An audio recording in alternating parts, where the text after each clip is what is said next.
Bonjour à toutes et à tous. J'ai carrément Manuel qui me fait bonjour comme ça. En tout cas, ça me fait plaisir de vous retrouver ce matin pour adorer et louer notre Seigneur tous ensemble ce matin. Et aussi pour aussi se soutenir, parce que c'est un moment aussi dans l'église que nous vivons, c'est aussi pour s'encourager entre frères et sœurs. Merci Louise d'avoir rappelé cette petite note que j'avais donnée. Et en tout cas, juste avant, je nous invite à la prière. Oui, notre Dieu, notre Père, nous voulons te dire notre gratitude parce que ce matin, tu nous fais encore cet immense privilège de venir dans ce lieu librement pour pouvoir te louer, pour pouvoir t'adorer, pour pouvoir t'exprimer justement tout ce que nous ressentons, Seigneur, tout ce qui est en nous, parce que toi, tu prends compte et tu t'intéresses à nous personnellement, chacun d'entre nous. Père, que tu puisses encore nous garder, Seigneur, durant ce temps où nous voulons nous mettre à l'écoute de ta parole, que nous puissions être sensibles à ta voix, à ce que toi tu veux nous dire, Seigneur. Que tu puisses aussi éloigner Satan, les mauvais esprits qui voudraient aussi justement fermer nos yeux, fermer nos oreilles afin que nous ne puissions pas comprendre. Mais Père, que nous puissions par ton esprit comprendre, saisir toute la beauté, la profondeur et la richesse de ta parole. Je te remercie encore pour mes frères et sœurs ici présents, que tu puisses encore nous garder. Et tout ceci, nous te le prions dans le nom de ton Fils, Jésus-Christ. Amen. Et donc, comme vous le savez, cette semaine, c'est une nouvelle rentrée. J'espère que chacun d'entre vous, dans ce que vous faites, ça s'est bien passé. Qui dit rentrée, dit nouvelle saison. Et je ne sais pas comment votre semaine, en tout cas cette semaine de rentrée, s'est passée. Parce que des fois, comme on dit, le fait de prendre un mauvais départ, parfois c'est vrai que c'est dur. Et c'est toujours bien de commencer cette nouvelle rentrée sur de bonnes bases. Il n'est pas trop tard, si peut-être cette semaine c'était un peu compliqué pour vous de reprendre, mais le Seigneur est bon et le Seigneur nous fortifie. Et je suis content aussi aujourd'hui, je revois des personnes qui étaient en vacances ou qui étaient plus loin, qui nous ont rejoints, qui sont rentrés, en tout cas vraiment content de vous revoir. Peut-être aussi des nouvelles personnes que je vois. Et vraiment, vous êtes la bienvenue ici à l'église de Pantin. Il y a des éléments dans la foi qui ne sont pas négociables. On peut être ami, on peut aimer les gens, on peut être... Mais il y a des choses dans la foi où c'est non négociable. Je ne sais pas si vous savez les éléments de la foi qui sont non négociables. Bon, je vais vous les rappeler rapidement. Comment ? Un seul Dieu, oui.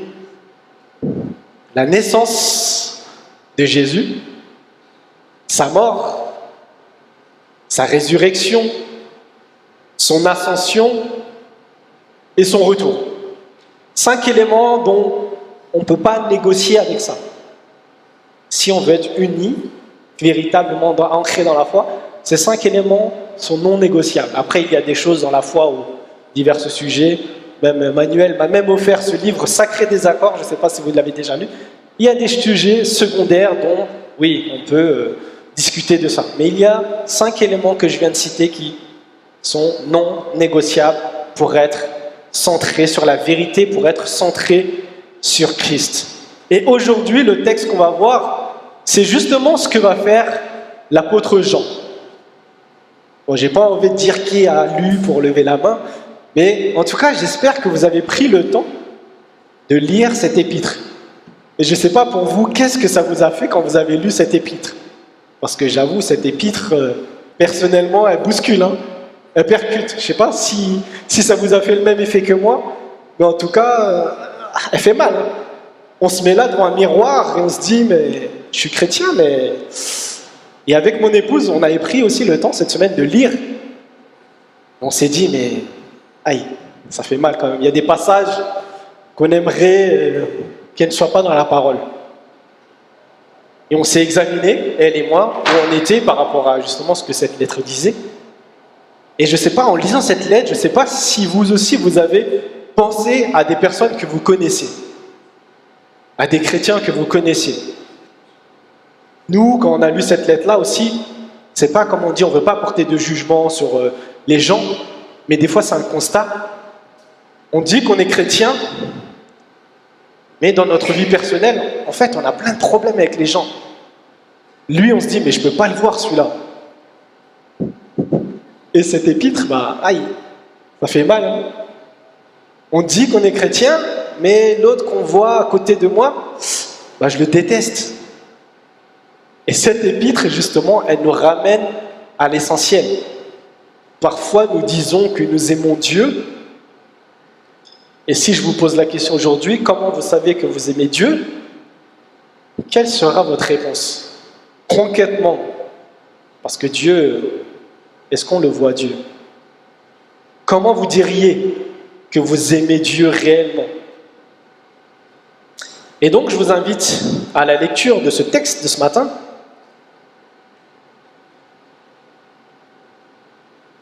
Si ça fonctionne, peut-être c'est moi qui... Je peux vérifier. Ok, yes, merci.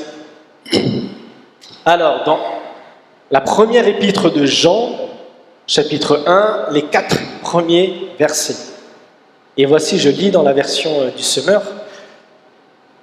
Nous vous annonçons le message de celui qui est la vie. Nous vous annonçons ce qui était dès le commencement. Nous l'avons entendu, nous l'avons vu de nos propres yeux, nous l'avons contemplé et nos mains l'ont touché. Celui qui est la vie s'est manifesté. Nous l'avons vu, nous en parlons en témoin et nous vous annonçons la vie éternelle qui était auprès du Père et qui s'est manifestée pour nous. Oui, ce que nous avons vu et entendu, nous vous l'annonçons à vous aussi, afin que vous aussi vous soyez en communion avec nous.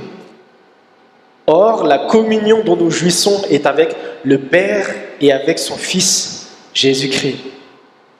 Si nous vous écrivons ces choses, c'est pour que notre joie soit complète. Amen. Et c'est important avant, justement, je ne sais pas si, parce que parfois dans les Bibles, vous avez une petite introduction du livre, et j'aimerais aussi nous rappeler le contexte de ce livre. Ça va, est-ce que vous arrivez à voir? Bon, je vais vous le dire. Dans cette épître que Jean, il adresse aux chrétiens d'Asie mineure, c'est-à-dire l'actuelle Turquie, il faut savoir qu'il y avait de faux enseignants, et c'est vrai qu'on connaît un peu cette situation, c'est un peu comme les lettres de Paul, où Paul veut défendre la foi parce qu'il y a des personnes qui s'immiscent au sein de l'Église et qui enseignent autre chose que justement les apôtres ont enseigné. Et on voit notamment, il y a 3 éléments qui ressortent. Les faux enseignements, en fait, ils nient l'humanité de Jésus, c'est-à-dire que pour eux, Jésus n'était pas un humain. Et comme je vous ai dit tout à l'heure, les éléments de la foi, ça fait partie. Ils disent qu'ils minimisent la gravité du péché. Pour ces personnes, le péché, c'est pas très grave. Et il y a aussi, ils négligent la solidarité. Le fait justement d'être solidaires les uns envers les autres. C'est un peu justement ce que ces faux enseignants, aussi dans leur message, transmettaient aux chrétiens. Et ça, justement, ça perturbait les chrétiens. C'est comme si des personnes venaient à l'église, ils enseignent autre chose que ce qu'on a toujours entendu, en tout cas ce que la parole nous dit. Et ce que va faire l'apôtre, justement, dans cette lettre, il va redresser. C'est-à-dire, il va essayer de redire la vérité, redresser dans les bonnes doctrines, c'est-à-dire les bonnes croyances. Il va redresser justement tous ces faux enseignants, tous ces faux enseignements. Et ça fait mal, hein, quand il redresse, comme j'ai dit, tu dis aimer Dieu, mais tu détestes ton frère. Et ça fait de toi un quoi? Un menteur. Et il redresse parce que les gens, parfois, ne se rendent pas compte de ça. Et en même temps, il nous rassure. Il ne fait pas que, on va dire, casser. Ce n'est pas son but. Il rassure aussi. Si notre péché nous culpabilise trop, Je ne sais pas si vous êtes déjà senti culpabilisé parce que vous aviez commis un péché et vous dites « je suis trop sale pour que Dieu m'aime ». Ce n'est pas possible que Dieu puisse aimer un être comme moi qui est tellement pécheur. Et bien là, cette lettre aussi, dans l'épître de Jean, elle nous rassure. C'est pas ce que vous faites qui fait votre salut. C'est ce que Jésus a accompli. Et ça, il va aussi le répéter. Et donc, il redresse et il rassure. Moi, j'aimais bien parce que la sœur, en fait, elle a bien trouvé les mots. Tu vois, redresser, rassurer, ça va ensemble. Et le but de cette épître, c'est important de connaître, en général, parfois les auteurs le disent, mais le but de Jean, c'est que nous croyons en Jésus-Christ et que nous possédions la vie éternelle. Le but, au dernier chapitre, au chapitre 5, il le dira, « Je vous écris pour ceux qui croient en Christ, pour qu'ils aient la vie éternelle. » C'est ça le but de Jean. C'est pour que nous croyions en lisant cette lettre en Jésus et que nous possédions la vie éternelle. Mais les amis, il ne s'arrête pas juste à là, de croire en Jésus pour avoir la vie éternelle. Parce que dans cette lettre, il va donner justement 3 thèmes, et ces 3 thèmes, en fait, ils vont servir de test pour savoir si on a la foi authentique. Je dis que je suis chrétien, mais justement, est-ce que je vais appliquer les 3 thèmes que l'apôtre Jean il est en train de dire? Et ces 3 thèmes, c'est le péché et l'obéissance. Je ne sais pas si vous avez fait attention quand vous lisiez. Le péché et l'obéissance, l'amour et la haine. Il y a ces oppositions entre haine et amour. Et il y a aussi erreur et vérité. Et ces 3 éléments-là, ils sont importants pour savoir si est-ce que finalement on est réellement chrétien.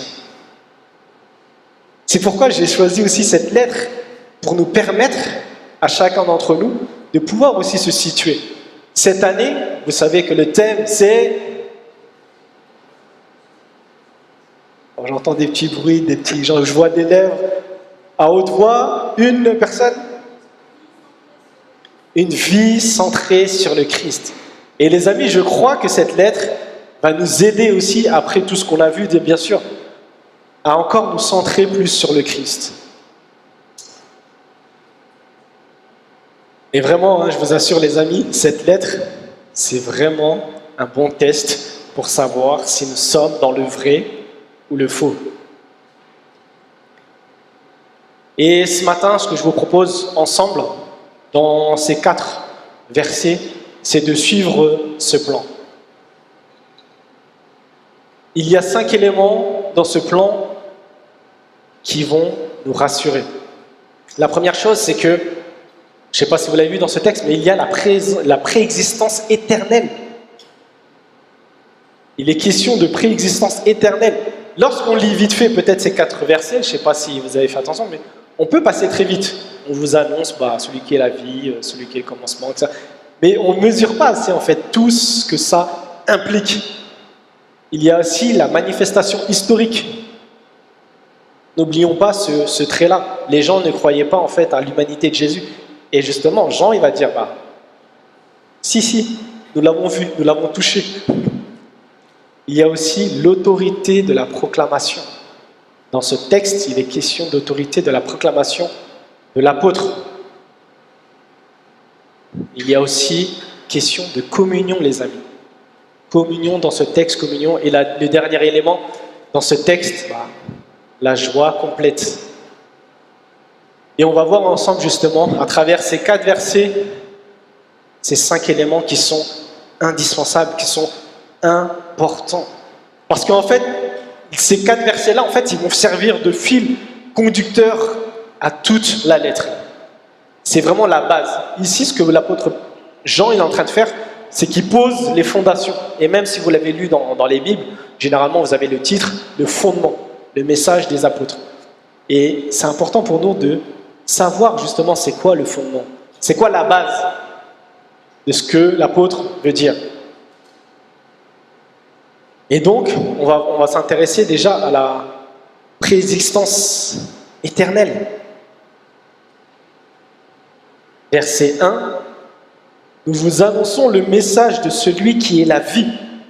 Nous vous annonçons ce qui était dès le commencement. Nous l'avons entendu, nous l'avons vu de nos propres yeux, nous l'avons contemplé et nos mains l'ont touché. Rien que ce verset-là, il est lourd de sens. De qui est-il question ici? Celui qui est la vie, celui qui était dès le commencement.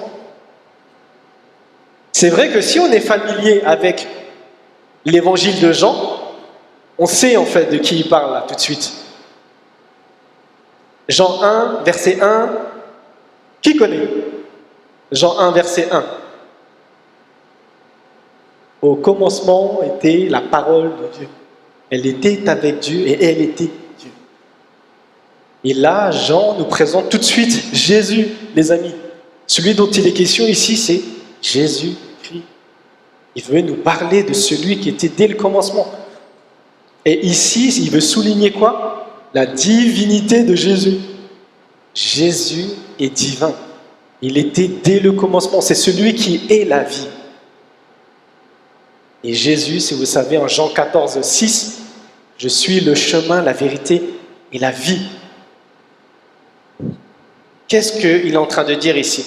Jésus, pour toi et moi qui avons confessé Jésus dans notre vie en tant que Seigneur et Sauveur, on sait quoi? On sait qu'on a la vie éternelle. On a cette espérance. On sait que même si aujourd'hui nous décédons, nous savons que nous avons la vie éternelle. Et comme on en discutait ce matin en réunion de prière, ce qui s'est passé au Maroc, je ne sais pas si vous avez regardé, le séisme qui a frappé, ça fait tellement longtemps qu'ils n'avaient pas eu ce choc-là. Vous vous rendez compte? En un instant, beaucoup de monde a perdu la vie.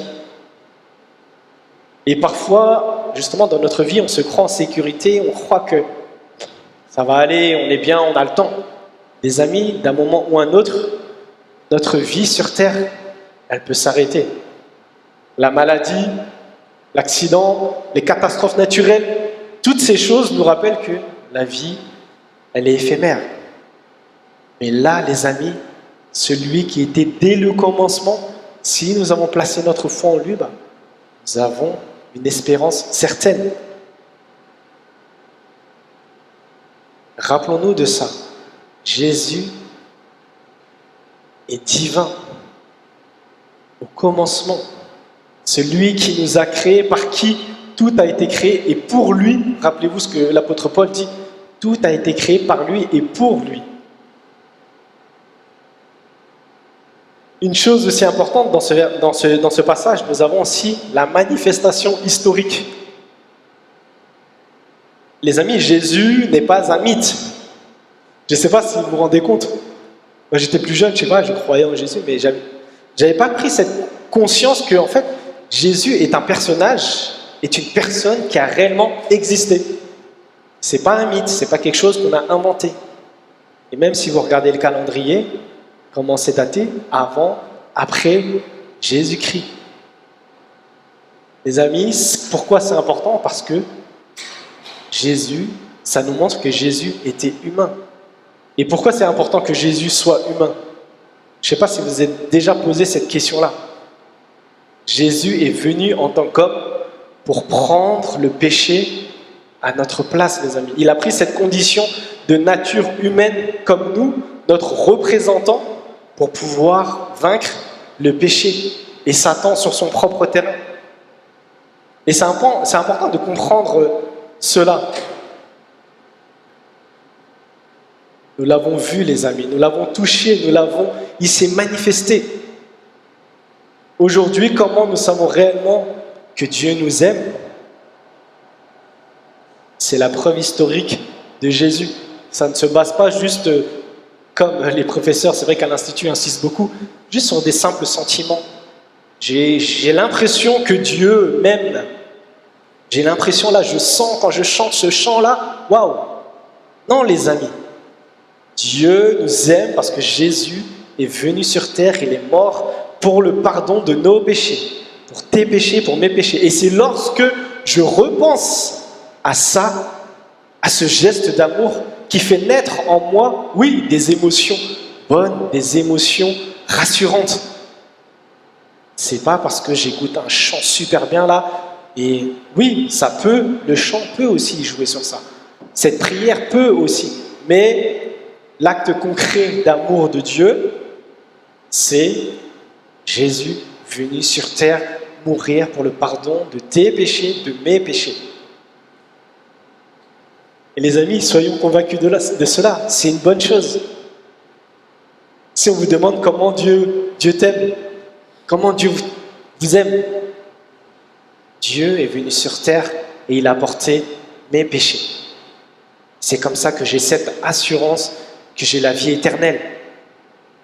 Je sais que c'est une vie temporaire ici, mais je profite déjà de sa présence, comme il l'a dit, par son esprit, pour avoir cette espérance.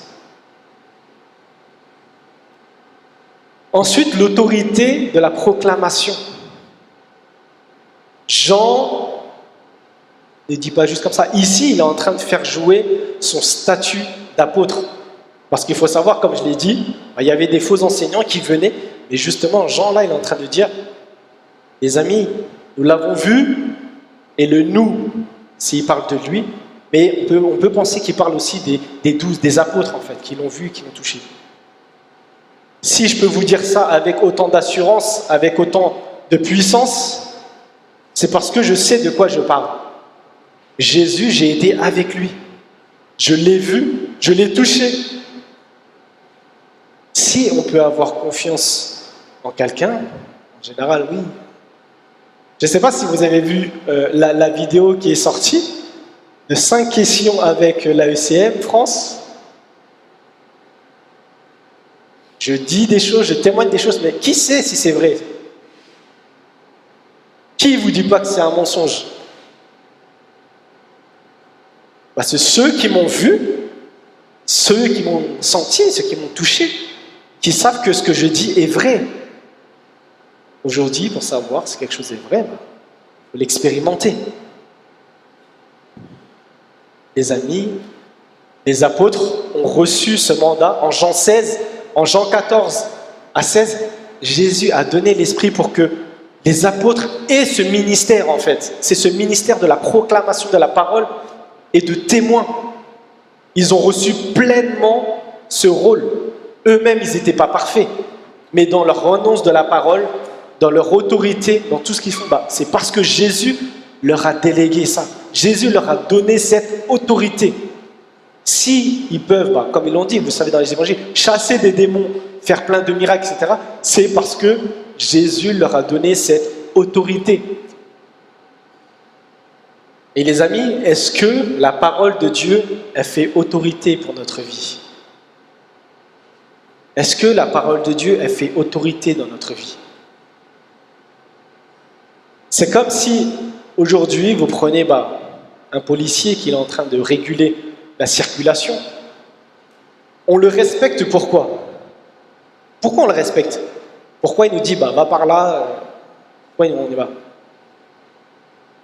Pourquoi on le respecte, ce policier qui est en train de faire la régulation de la circulation? Est-ce que vous savez? Bon, Manuel, je te regarde, vas-y, comme tu es dedans, vas-y. Pourquoi?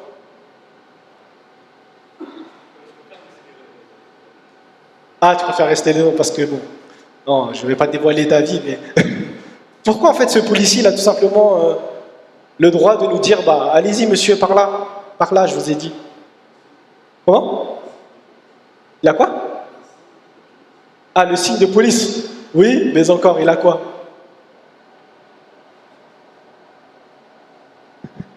Mélodie, vas-y. Comment? C'est qu'il est fiable, t'es sûr? Il va dire, va dans le ravin. Pourquoi, en fait, on écoute ce que ce policier est en train de nous dire, réguler la circulation, etc. Parce qu'il apporte l'ordre, parce qu'il a l'autorité. Il a l'autorité, il a reçu l'autorité de l'État pour nous dire, voilà, et nous on le respecte parce qu'on sait que cette personne-là, elle a l'autorité. Sa personne même, je ne le connais pas, mais on sait que Voilà, il a reçu ce rôle. Les apôtres, ils ont reçu ce rôle. Ils ont l'autorité de dire ce qui est bon et moins bon. Et justement, est-ce que la parole de Dieu, quand on la lit, on voit cette autorité-là? Est-ce qu'on se soumet quand on voit un policier là qui nous dit va par là, va? Mais quand la Bible elle nous dit fais ceci, fais cela, là par contre on est maître de nous-mêmes, on ne respecte plus trop cette autorité-là. Et je dis ça, je vous dis ça, moi pareil, des fois il y a des passages dans la Bible, comme j'ai dit, on aimerait que... Pourquoi c'est là? Pourquoi je l'ai lu? Je le sais maintenant ce passage-là. Et notre conscience, en fait, elle nous travaille parce qu'on agit selon ce qu'on sait aussi de la parole. Et c'est pour ça que c'est important de connaître la parole, parce qu'on vit de la manière dont on connaît aussi la parole. Et lorsqu'on ne fait pas certaines choses, en fait, on a notre conscience qui nous travaille, parce qu'on sait que la parole, elle dit ça.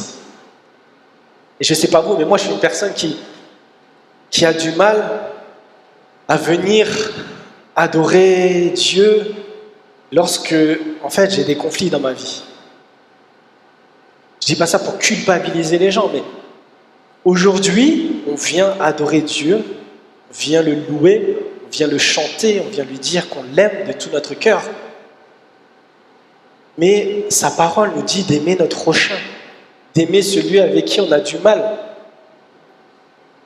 Jésus, on l'a vu sur le sermon sur la montagne, avant de venir me donner ton offrande là, si en chemin tu te rappelles qu'avec un tel ou un tel tu as un problème, bah, va d'abord te réconcilier avec ton frère avant de me donner ton offrande. Et moi, c'est des choses qui me travaillent.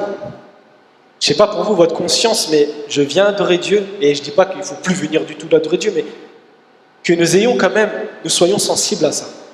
On vient aimer Dieu, on dit qu'on l'aime, mais lorsqu'on a un frère avec une sœur, Dieu se plaît, Dieu préfère la réconciliation. Rappelez-vous les paroles des prophètes. Dieu en a marre des sacrifices, des holocaustes. Dieu a horreur de ça. Pourquoi? Parce que les gens ne pratiquent pas la justice, la droiture et l'obéissance. Et ils veulent acheter Dieu. Dieu, regarde, je te donne les premiers fruits de la moisson, je te donne ceci, ça. Mais Dieu, c'est pas ça qu'il veut. C'est la droiture, la justice, l'obéissance à sa parole. Et ça, comment nous le savons? C'est justement en méditant la parole de Dieu.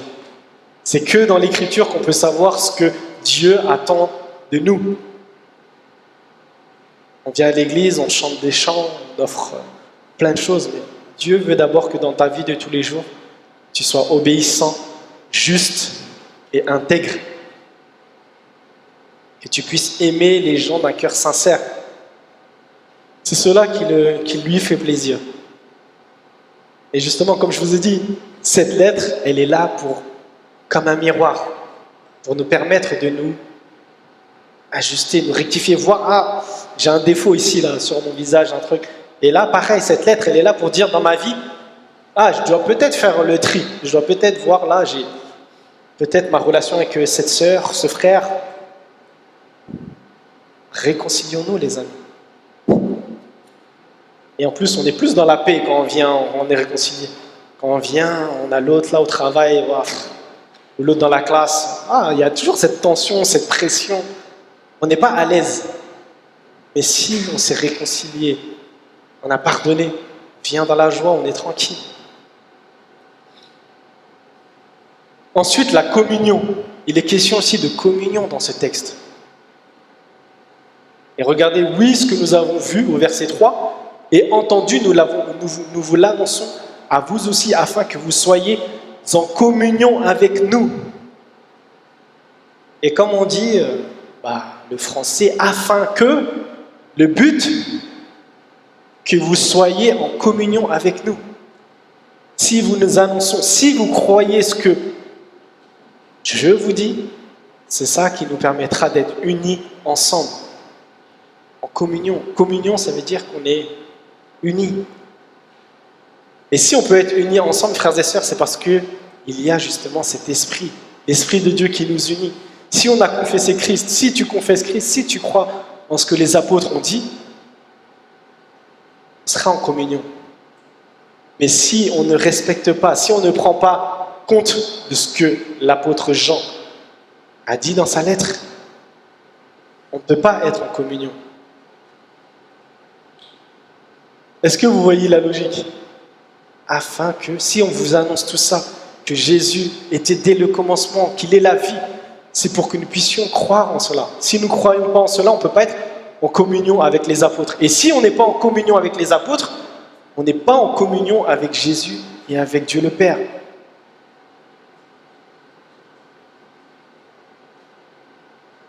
Mes amis, si l'Évangile nous transforme, c'est pour que nous puissions être en communion les uns avec les autres, avec Dieu. Oui, transversale, horizontale, cette communion. Rappelez-vous dans Jean 17, quand Jésus prie, que tous soient un. Et c'est ça, c'est que nous puissions être en communion, c'est que nous puissions tous être unis ensemble. Et c'est aussi ce message qu'ils annoncent, c'est pour qu'ils puissent être dans la joie, les amis. La joie. C'est pour que nous puissions être dans la joie, les amis. Ce message que les apôtres sont en train d'annoncer, c'est pour qu'on ait la joie. Si on croit en ces paroles, qu'on a la vie éternelle, que Jésus c'est celui qui nous apporte la vie, qu'on a une réelle espérance, les amis, il peut nous arriver quoi que ce soit dans cette vie sur terre, on aura cette joie. On aura cette joie en nous. Si nous croyons que Jésus est la vie, celui qui nous apporte la vie éternelle, peu importe les circonstances que nous traversons. Et je dis pas ça à la légère. Je pense à, peut-être, comme je l'ai dit encore, à ces frères et sœurs là qui ont péri, qui perdent des êtres chers là dans le séisme. Mais on peut garder cette joie, cette espérance parce que on a Christ dans notre vie. On a cette espérance. Est-ce que vous le croyez? Est-ce que cette espérance, lorsque vous pensez à ça, ça vous rend joyeux? Lorsqu'on est bien, c'est vrai qu'on ne pense pas tellement à ça. On ne pense pas au fait qu'on, j'ai la vie éternelle. Quand ça va bien dans notre vie, on ne pense pas réellement à ça. Mais quand ça ne va pas dans notre vie, surtout lorsque ça ne va pas, c'est là qu'on se rend. Il faut se rappeler que Dieu nous aime, qu'en Jésus, on a la vie éternelle. On a beau traverser des tempêtes, parfois se sentir seul. Et la solitude, les amis, c'est quelque chose de terrible. Mais rappelez-vous qu'on a la vie. Si on croit au message des apôtres, on a la vie éternelle. On a cette assurance. Et ça doit nous encourager à aller de l'avant. Et c'est vrai que là, c'est le message, on le traitera en profondeur, mais c'est juste ces 5 éléments centraux qu'on doit se rappeler déjà.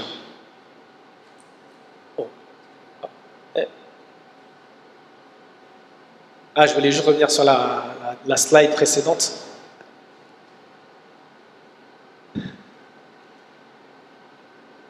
Ok, yes, merci. Rien que dans ces 4 versets, je vous assure, ces 5 éléments-là nous rassurent, font du bien. La préexistence éternelle de Christ, la manifestation historique.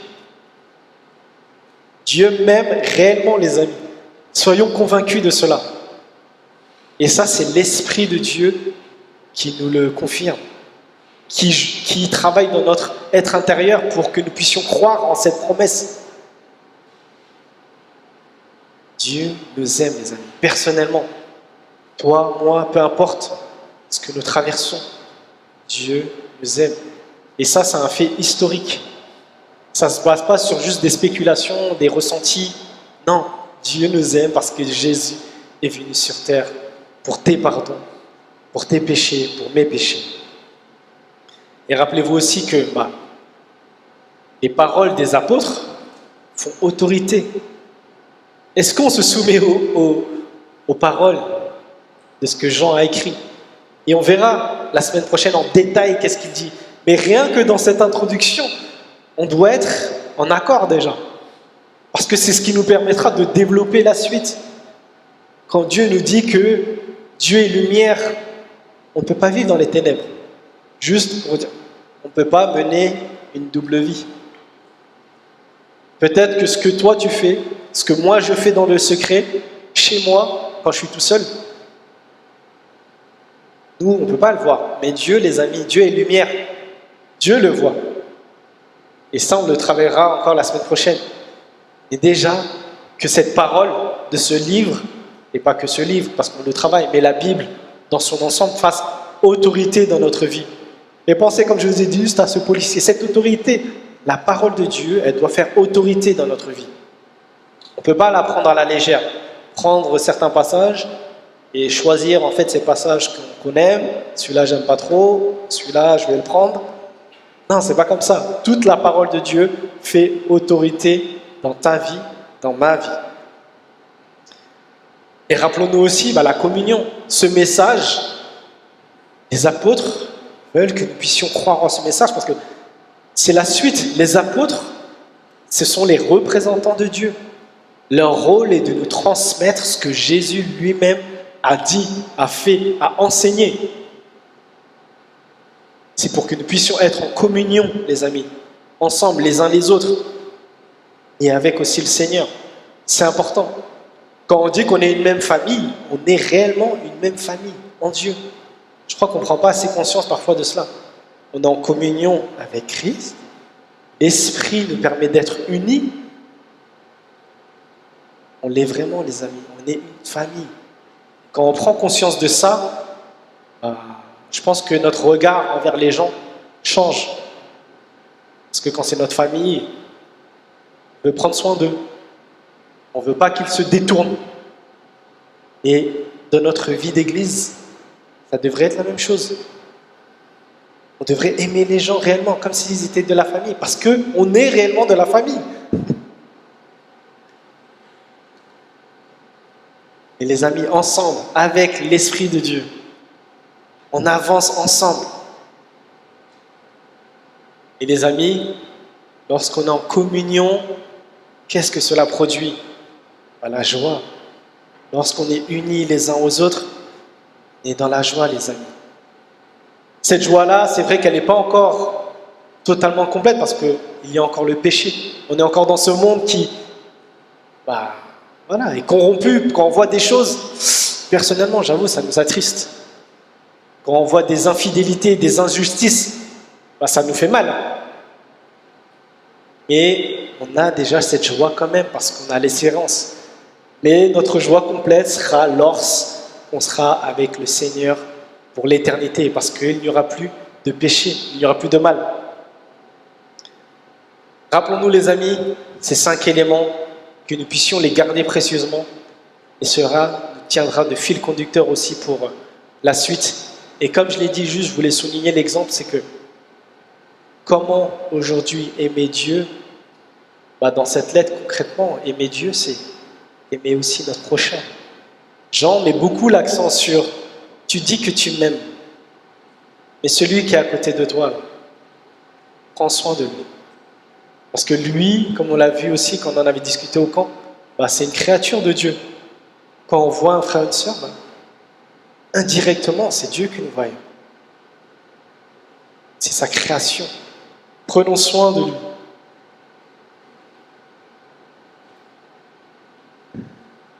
Les amis, ensemble, puissions encore centrer notre vie sur Christ. Ensemble, les amis. Je vous invite à la prière.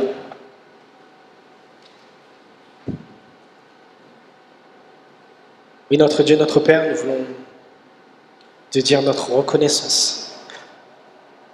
Merci encore pour ta parole qui nous permet justement de nous conformer à ce que toi tu désires. Et Père, c'est vrai que parfois c'est tellement difficile de vouloir conformer nos vies, ce que ta parole nous dit, parce que on est tellement des êtres pécheurs, on est tellement orgueilleux, Seigneur, qu'on préfère parfois s'en sortir par nous-mêmes. Mais Seigneur, que nous puissions laisser ton esprit agir en nous. pour pouvoir aussi transformer déjà notre manière de penser, Seigneur. Qu'il puisse transformer notre cœur. Apprends-nous à toujours méditer ta parole, à scruter ta parole. Parce que Seigneur, nous sommes aussi dans ce monde qui a tellement de faux enseignements, Seigneur. Apprends-nous à justement à vérifier, à compter sur ta parole, à regarder si les paroles des uns et des autres sont conformes à ta parole. Merci encore parce que tu nous aimes et cette preuve d'amour, elle se manifeste à la croix. Dans ce geste historique, merci parce que ça ne se base pas juste sur de simples sentiments, Seigneur, mais tu nous aimes réellement et tu es venu mourir pour le pardon de mes péchés, de nos péchés, Seigneur, pour toutes celles et ceux qui ont placé leur foi en toi.